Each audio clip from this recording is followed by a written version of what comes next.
Well, hello everybody, and welcome back to another video. But today, it's a little twist. It is, my god, I got my cat. My cat got me pregnant. I can't speak today. But let's just get started with this video. This video is already going to be weird, I already know. Hello there, my name is Amber, and I'm 19 years old. I want to talk about how my cat ended up causing me to get pregnant. I know that sounds So she's really 19. out there, but I promise you, it makes more sense if you keep listening. It's a bit of a crazy tale, but in the end, I think you'll understand why I made such a preposterous claim. I want to first tell the slightly crazy tale of my mother first, as unfortunate events seem to run in the family.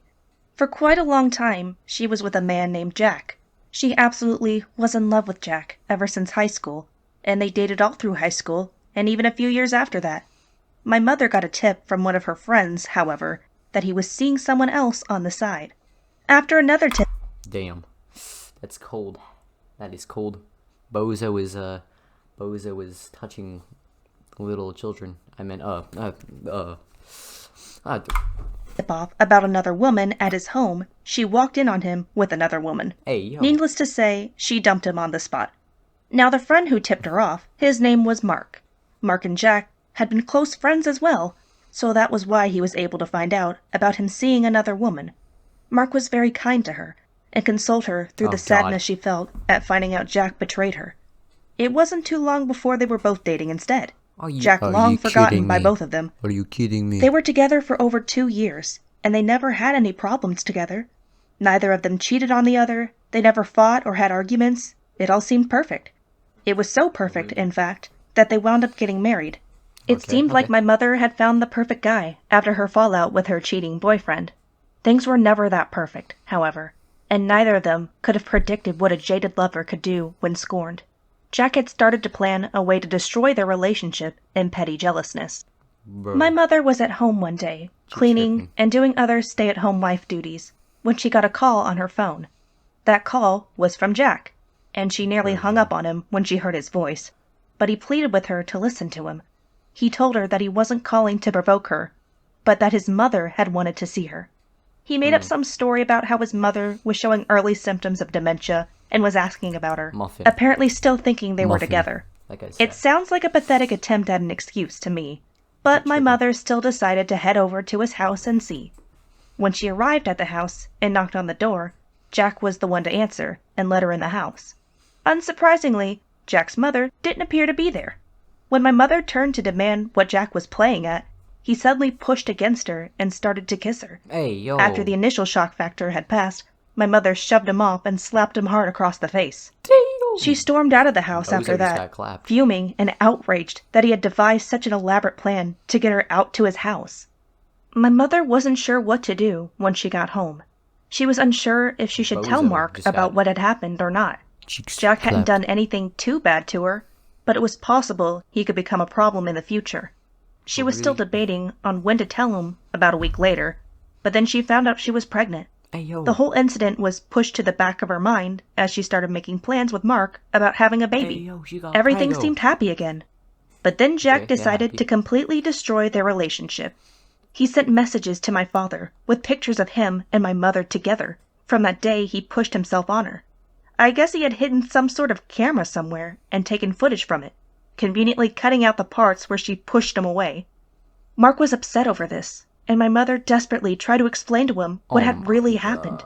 He wouldn't listen to her, though, apparently having already decided that he could no longer trust her. He began to doubt that the baby was even his, which it was, obviously, but he couldn't be reasoned with. My mom was about 5 months pregnant when they got divorced, and I'm sure Jack was so thrilled to hear about that. Still, my mother didn't go back to Jack, because now she despised him for sabotaging her marriage. She decided to stay single and get a job to support herself, refusing to let a man hold her back anymore. She gave birth to me months later, and she was living a stable life with a stable job, able to be a strong single mother. She was a strong female role in my life growing up, and it almost made up for the lack of a father figure in my life. We were happy. I was happy. I never had any siblings in my life, but I did have my cousin. My mother's sister came around a lot after my father left, preaching about how unreliable men were and how she didn't need a man. She always tended to bring her own kid, who was around the I can imagine it's gonna be like full Sweet Home Alabama, like Sweet Home Alabama. Same age as I was. So I always saw my cousin as almost like a sibling, as we played together and grew up together. My cousin was always a great person to be around, and he was always so kind and conscious about me and how I was feeling. Things got a little weird when he told me one day, around the time we were teenagers, that he believed he loved me. Hey, I didn't understand at first. I knew it. It's Sweet Home Alabama. I knew it. It's Sweet Home Alabama. Freaking knew it. I knew it, boys.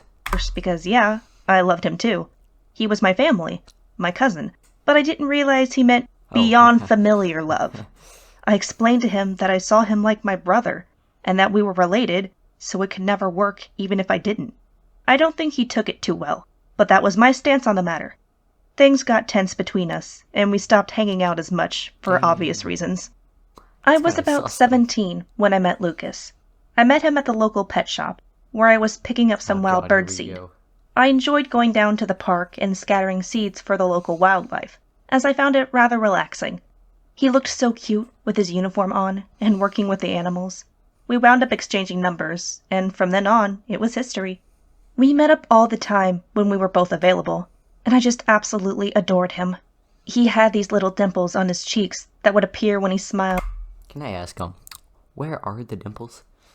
The guy literally looks like a goddamn snake, bro. His freaking head is his neck. Like, what the freak, bro? What the freak?